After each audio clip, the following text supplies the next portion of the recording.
والسلام الصلاة والسلام الصلاة والسلام صلاة الله سلام الله على طه رسول الله صلاة الله سلام الله على ياسين حبيب الله صلاة الله سلام الله على ياسين حبيب الله.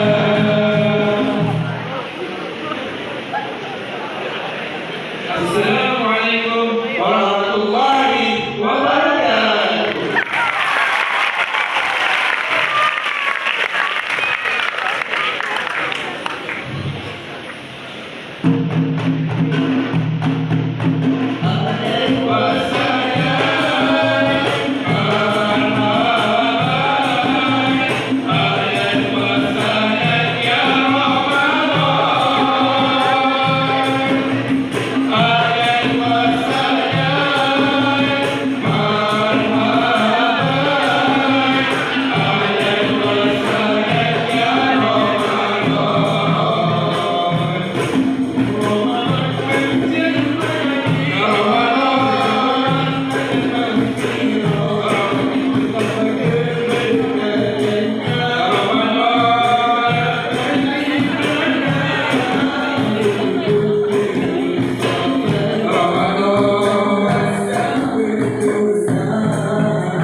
puasa?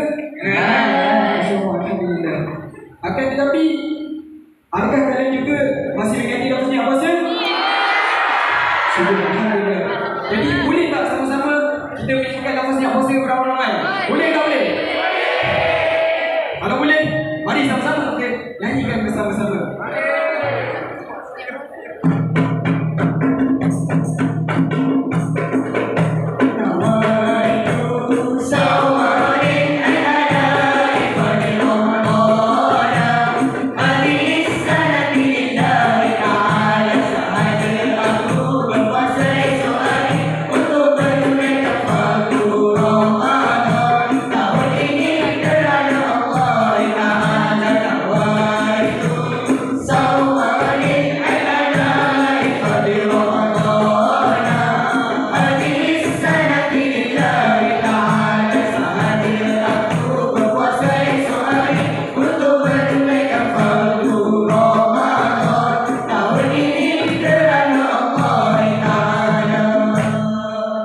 Semoga Ramadan tahun ini menjadi Ramadan yang bermakna berbanding tahun-tahun sebelumnya, insyaAllah.